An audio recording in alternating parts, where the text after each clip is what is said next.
Hey guys, welcome back to my channel. I am Danielle, aka Stitcherista here on YouTube, and today is Monday, March 7th. We are hurtling through March already, right?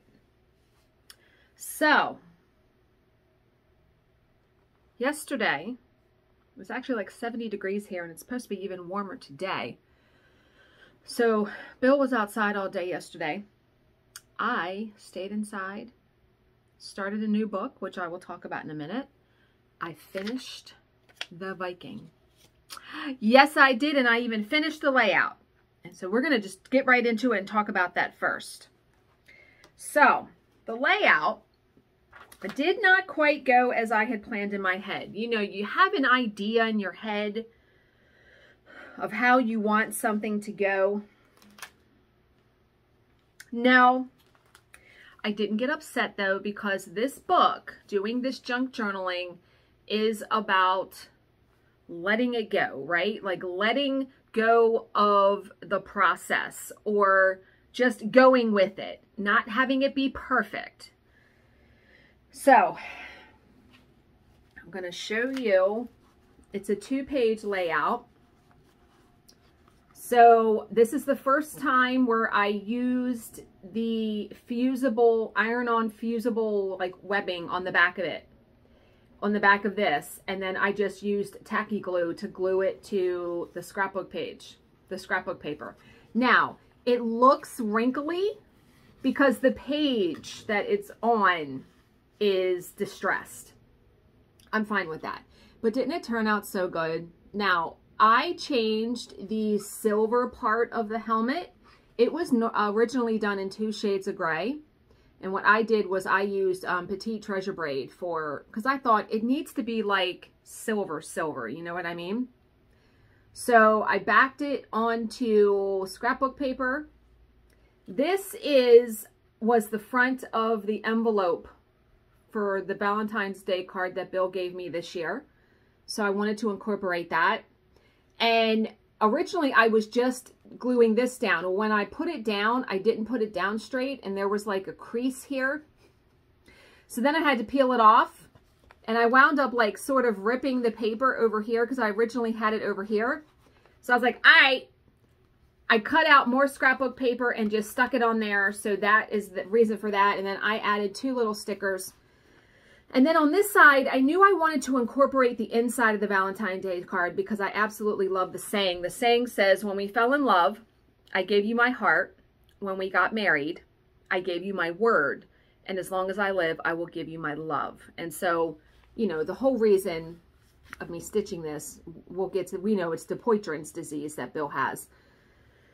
But it's Valentine themed. So I cut out the card, and I just used scissors and just did a wavy pattern and cut it out. And then I was like, okay, I had used glue dots, but the edges weren't sticking down. So I'm like, oh, let me use washi tape. So I don't know what's up with this Valentine themed washi tape, but it was sticky on the front. So it was sticking to this page, and I thought, okay, so I just put a piece of like clear Scotch tape over it because that way it's not sticky. And then I didn't stick this all the way down because I wanted you to be able to read things falling out. I wanted you to be able to read what this says, which is one of the unfuck us, you know, one of the entries in the unfuck yourself. Jesus, I just said the F word 3 times in 10 seconds. The calendar I read every day. So it says, lasting powerful love is consciously choosing to love another for all that they are, not just the good bits that we approve of or find most agreeable. So all of that incorporates marriage for sure. So then I did the journaling. If you flip it over, I wrote, so this is where I did the journaling. So I wrote here, Bill was diagnosed with this in 2022. I went online and I found what Dupuytren's disease means and the traits, the main traits, because down here it says have a Scandinavian or Northern European background. I had to have that in there. And then I wrote up here, he tells me no less than 2 times a day that he is a Viking. So that was the whole point of stitching the Viking. But again, I just cut these out, just did some wavy pattern with scissors just to have it look different. Yeah, that was quite the, I kind of went through it when I did it. And I put February 2022, even though I did technically finish it in March. I started this piece in February, so we will get the gist of it. But there is the layout. So my next one, remember, is the coffee piece. And I already have this layout 95% done. This one is actually going to be very easy, I think, because this fabric came with this page, so I've already put the fabric down. This is the journal page. The pattern is Pinoy Stitch Sassy Lady Coffee. I'm using the called for DMC, and I'm using Vintage Needlearts 20 count Aida in beach glass as the fabric. And then this also was stuck in here. So remember, I'm using whatever elements are on the page. So this was the bag, and then this card was in it. So what I decided to do for the journal entry was, first pattern stitched from this designer. I love the retro look, and of course, coffee. So that is going to, I need more hands. What I'm going to do is tuck this in here, like up there. I'm going to put my stitched piece on this because it will be, I'm pretty sure it's only like, it's going to fit. It's going to fit on this, I'm hoping. And then I'm just going to slip it in there like that. I'm not going to glue that down. So that it will stay. So then when someone looks at this book, they can pull it out and look at the whole stitched piece because some of it's going to be covered up. You know what I mean? But yeah, so the layout, 95% done already. So, yeah, I'm letting the pages of the junk journal guide me as to what to stitch next. So remember, the next one is going to be my little teacup. But then I looked at the next page and I'm like, here is, and my God, that card just keeps falling out. The page after that is this. So this could definitely be a 2-page layout. So I'm like, I feel like I need to stitch maybe something with flowers or spring. I mean, look at that, right? So I have started looking a little bit. I have so many patterns, like, but I'm thinking maybe a flower of some sort, right? Or like I said, spring to go on this page. I'm not going to pressure myself too much to be like, oh my God, I got to find it right now. There are some interesting pages coming up. Yeah, there are some interesting ones coming up, but that is my plan. At least I have my next 2 stitching pieces planned out, the next 2 pages planned out.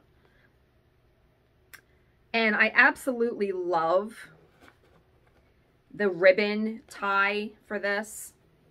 And I'm going to confess something. Okay, yeah, absolutely love that.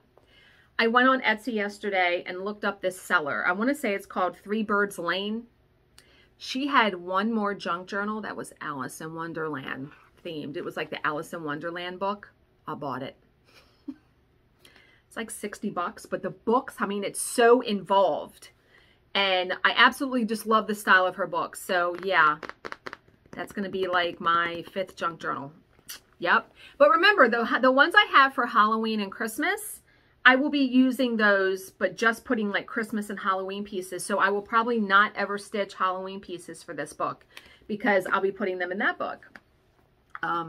Having so much fun with this, and I feel like this, doing my finishes in this, it stretches my brain as like planning and stuff like that and what to do in it. Liking it very much. And Bill is even liking the pages. So on Saturday, after I had filmed the video, I did receive stuff in the mail. So Brandon, who is one of my online friends, a wonderful human being in our stitching community, he's the one that got me the cameo from Peter Mon after my grandfather passed away.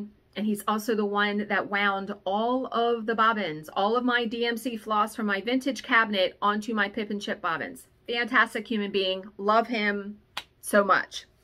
He messaged me and said, do you get Be Stitch Me's Fabric of the Month? No, I don't. He said, okay, this month was like a piece of fabric that's like pink and bright pinks. And he's like, I'll never stitch anything on that. Do you want it? And so I PayPal'd him the money because I wasn't expecting him to give it to me for free. And I got it in the mail, and it's fabuloso. Now, the color is called Life's a Peach, and it is 14 count Aida, but I'm not adverse to using 14 count sometimes. But look at this gorgeousness. Are you kidding me right now? This would be perfect for like a Mirabilia, right? But I know I will stitch something on this. I'm tempted to stitch something all in black on it. Wouldn't that look fantabulous, right? But yeah, it's called Life's a Peach. I love it. And her Aida is so soft. It's so pretty. So thank you so much for that, Brandon. And then I got my Coloring Cotton fabric grab bag, Aida, and it's 3 pieces of 8x12, which is perfect because let's face it, I stitch small things now, right? There aren't any color names. Now, I feel like this is 14 count because I can look at the holes and see that. But these two, I can't tell if they're, I feel like these are 20 count. Got that piece, which is a nice neutral. And then got this gorgeous green piece. Yeah. Love Angela's Aida. And I managed to get on her Fabric of the Month list. I'm going to be starting in April. I'm going to be getting two pieces of 20 count Aida a month.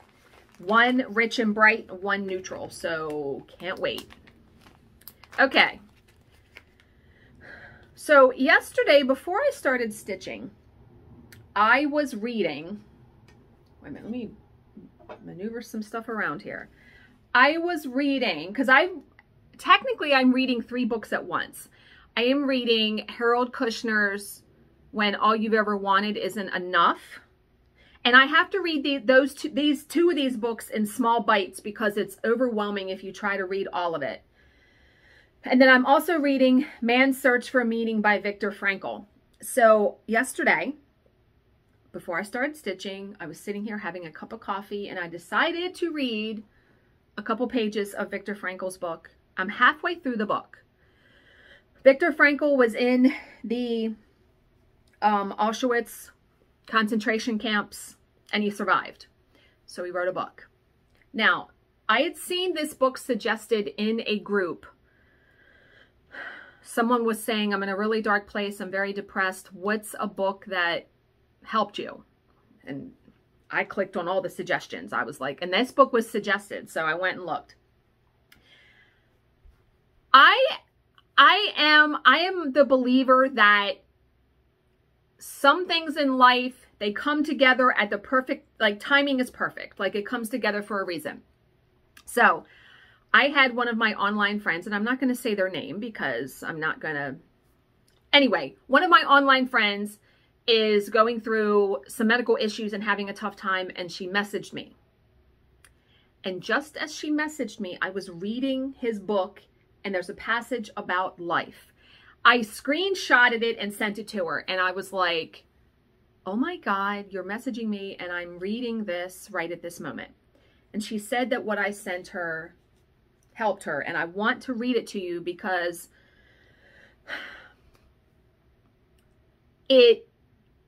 reading this, I always come away with something when I read a couple pages of his book. So something is in my eye. Wait a minute. When I read this, it lessened the irritation that like I felt on Thursday, or when I have a day where I'm putting out fires or dealing with stuff. I think I will have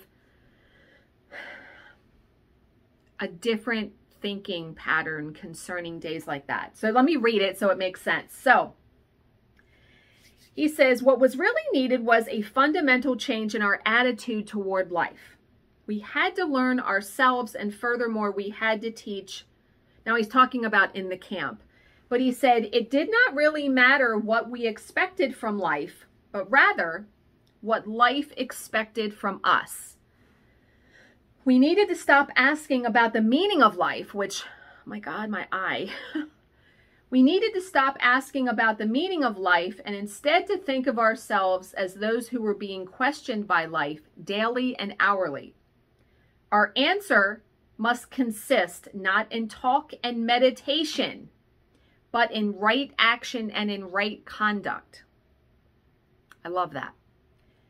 Life ultimately means taking the responsibility to find the right answer to its problems and to fulfill the tasks which it constantly sets for each individual.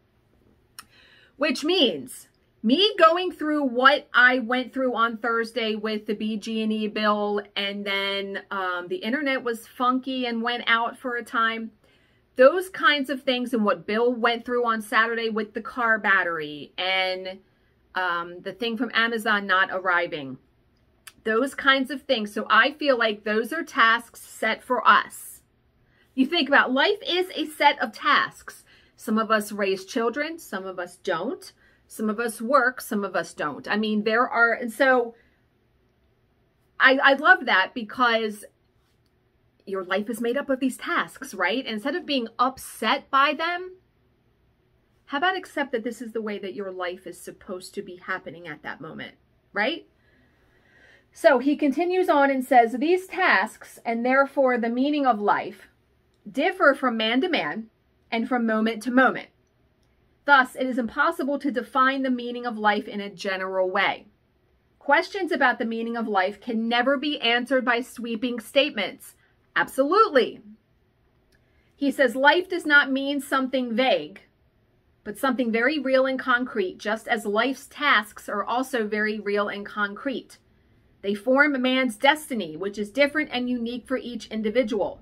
No man and no destiny can be. Here is probably one of the most important things in here, which it's so hard to not compare yourself to other people and other things. No man and no destiny can be compared with any other man or any other destiny. No situation repeats itself, and each situation calls for a different response. Sometimes the situation in which a man finds himself may require him to shape his own fate by action. At other times, it is more advantageous for him to make use of an opportunity for contemplation and to realize assets in this way. Sometimes, man may be required simply to accept fate to bear his cross. Every situation is distinguished by its uniqueness, and there is always, now I read this and I was like, He says there is always only one right answer to the problem posed by the situation at hand. When a man finds that it is his destiny to suffer, he will have to accept his suffering as his task, his single and unique task. Think about people in the Bible, if you are a Bible person, like people that suffered persecution, were in prison. I mean, in prison for a while. They, to a certain extent, accepted that as their task, right?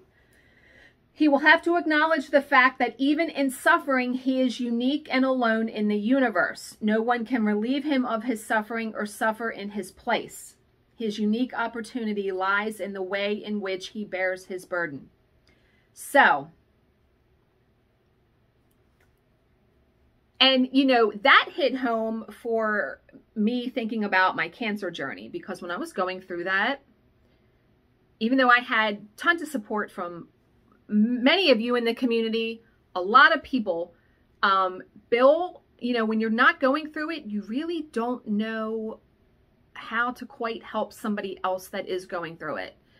Bill was there, but he wasn't going through it. He wasn't going through chemo or losing his hair or none of that stuff. So he really didn't know what to say to me most of the time, I feel like. Yeah, you go through a lot of things by yourself. Absolutely.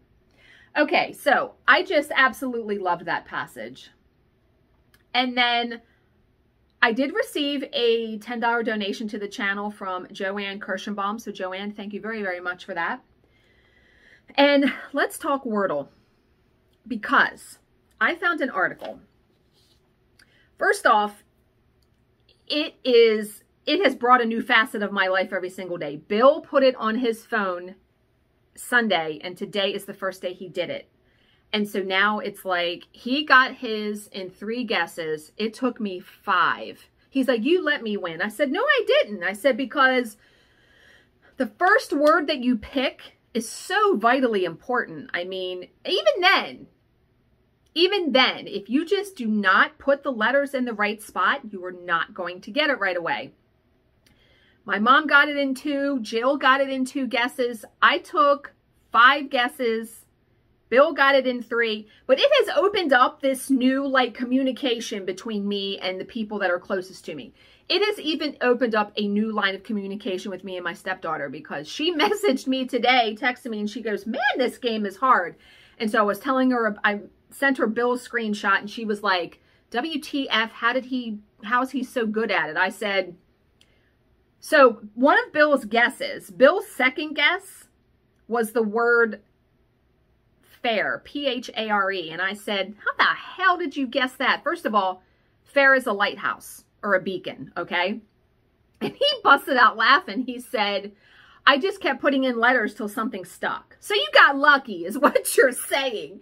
So I told her that, and I was like, oh my God. But I found Google, when I went on Google to search for something on my phone yesterday, this article came up. It said, the psychology behind your sudden Wordle obsession. And when I read the article, it applies to cross-stitch, diamond painting, coloring, any kind of craft that you do. So here is what I took away from it. So it says, if your first waking moments are spent making a fresh list of 5-letter words. I changed my first word today. My mom said she uses a different 5-letter word every day, which that's probably pretty good. It says, then you already know the allure of the internet's hottest viral word game, Wordle. Since it first launched in October, it's only been around since October of last year. Wordle has drawn in millions of daily players.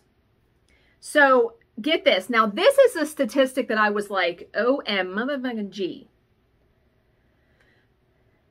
On November 1st, Wordle had 90 players, a month after launching. But in January, it had millions. Millions! That's how much of a craze it has become. Yeah, I mean, it's gone viral. So it says, why do people love the game so much? So there are experts that weigh in, and this is where it, to me, relates to cross-stitch. So there's no doubt that the social aspect of Wordle, because you can easily share your results on Facebook. So I post on Facebook every day now because I post my results. It says,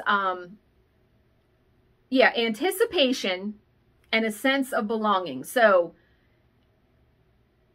Douglas Gentile, a psychology professor at Iowa State University, says, Wordle perfectly fulfills what he calls the ABC of human needs. A is autonomy. We want to feel like we're in control of our lives. Now, think about this with cross-stitch too. We are in control of what pattern we pick, what fabric we pick, what colors we pick ultimately. The B in ABC is belongingness. We want to feel like we're connected to other people. The Wordle definitely connects me to my mom, Bill, my stepdaughter, and Jill daily. And cross-stitch is definitely something that we are all connected in. We can all appreciate a finish, a struggle, a beautiful piece. That's why I do the OMG moments every day, and I'm probably never going to run out of those because I always, always find them. And then C is competence, because we want to feel like we're good at something. Now, C could also stand for competition, because let me tell you, now that Bill is doing it, it's going to be a daily competition with him. And he beat me on the first day. I'm not bothered by that.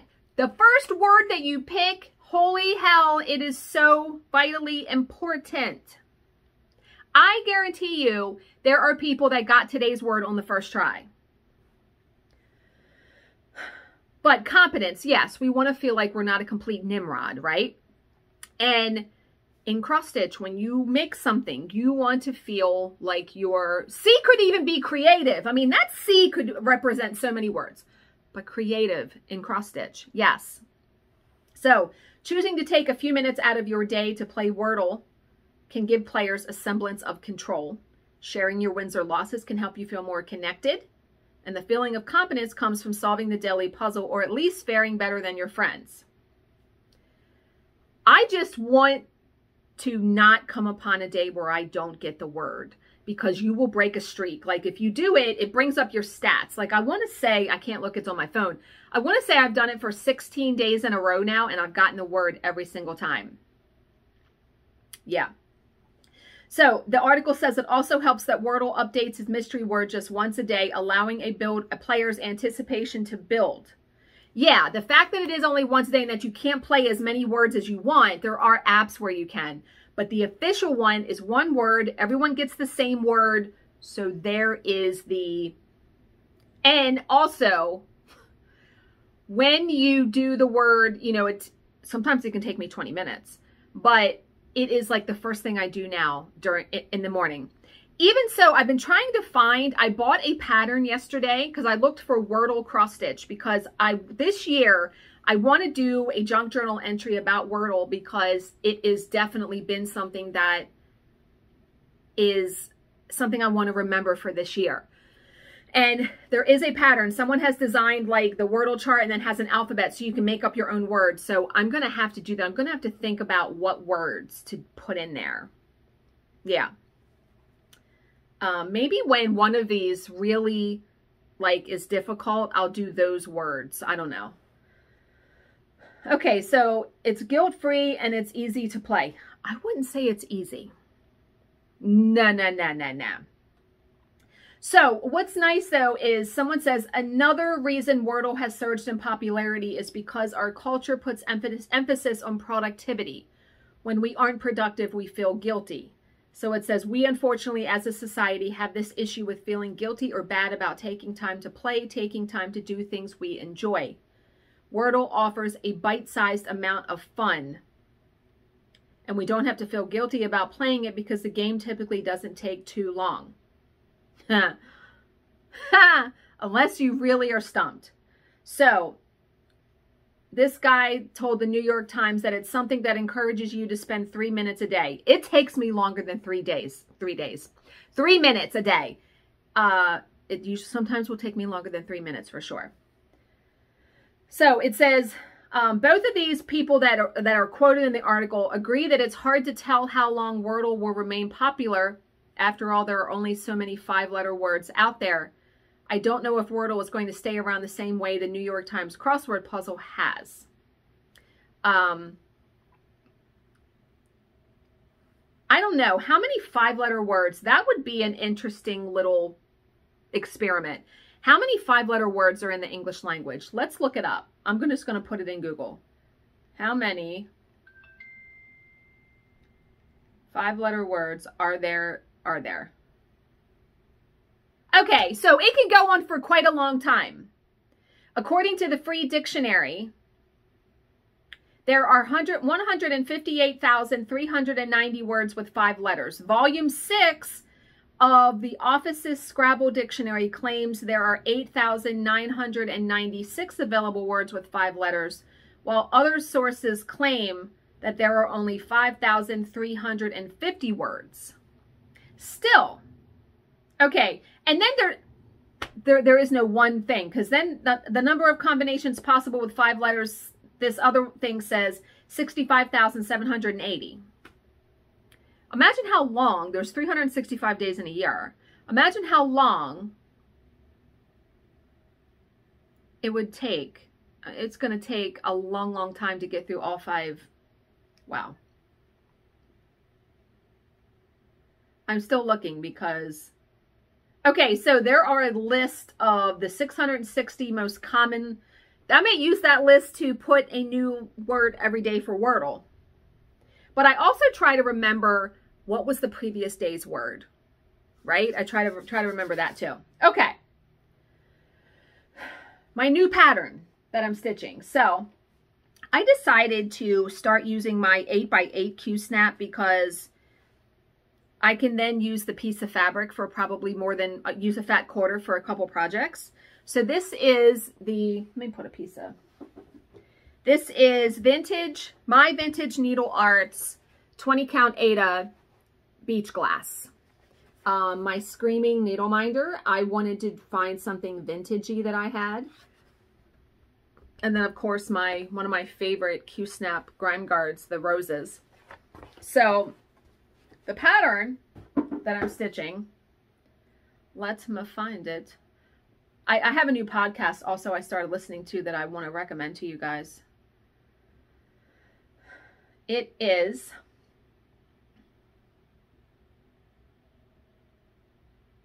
I want to say it's Pinoy Stitch, Sassy Lady Coffee. So it says coffee first, evil schemes later. Yes, don't you love her? She's definitely vintagey. They have a bunch of ones. There's another one called Not Every Witch Lives in Salem. I want to stitch that one too. So yes, I am going to stitch that using the called for DMC, and I have the DMC in my fantastic little holder from Modern Hoopla. I had this linked a couple videos ago because this cost $28 on Etsy, but it fits this size. She has 3 different sizes. This one fits the Pip and Chip bobbins. So there are the colors. So I will start that today because I'm off work today. And I started a new book. The last book that I have to read for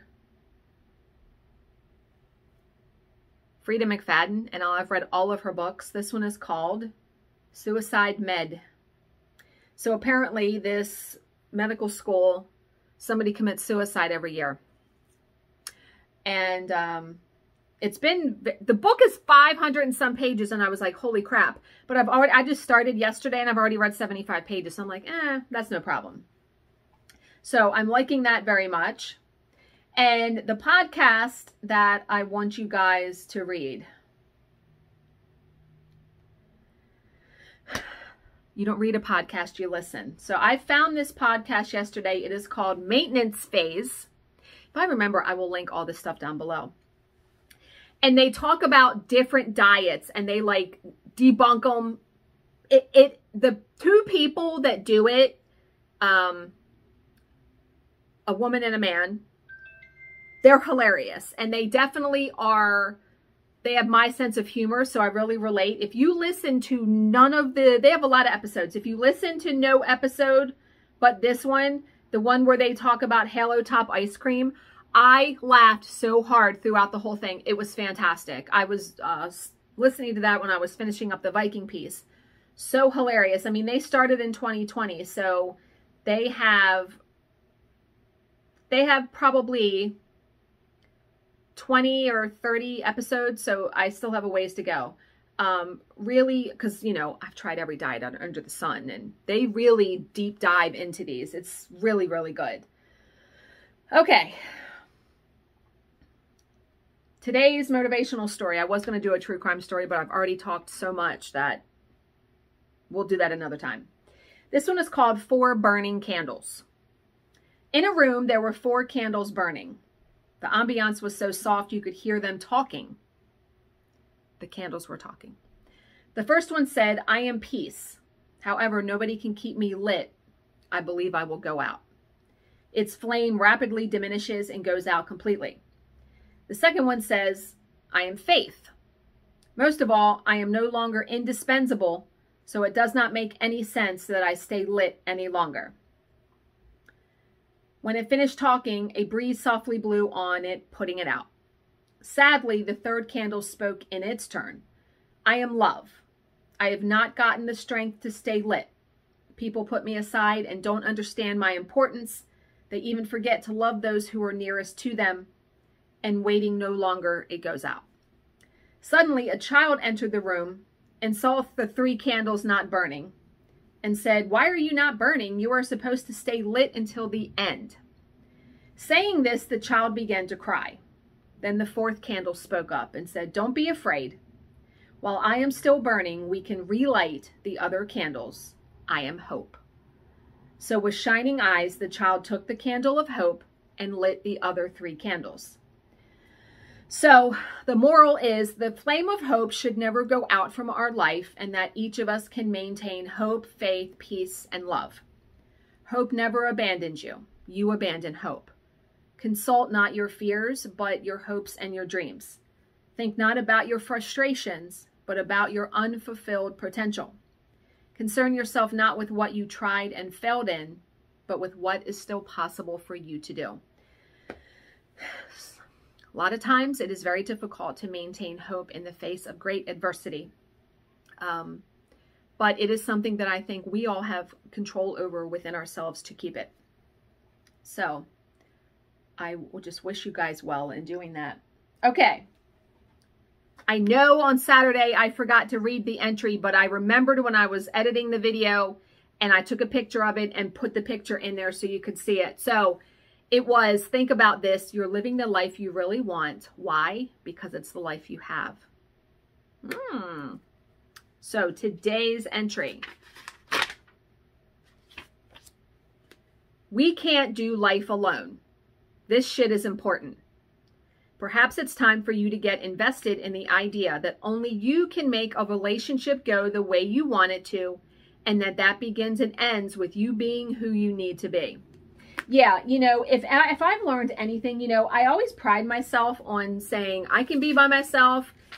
Bill wants to go on the boat all day or be outside. I'm perfectly fine being by myself because I cross stitch, I read, I play game. I have no problem being by myself. But you do need people. You cannot do life without people. Some people in some way, shape, or form. So try to do your best to keep relationships going, alive. Love the people who are nearest to you. Okay. So I am going to end this here. I hope you guys are all having a great start to the work week, a great Monday. As always, if you have any questions, please leave them in the comments section below, and I will answer them to the best of my ability. Thank you so much for watching and subscribing, and I will see you in my next video. Bye, guys.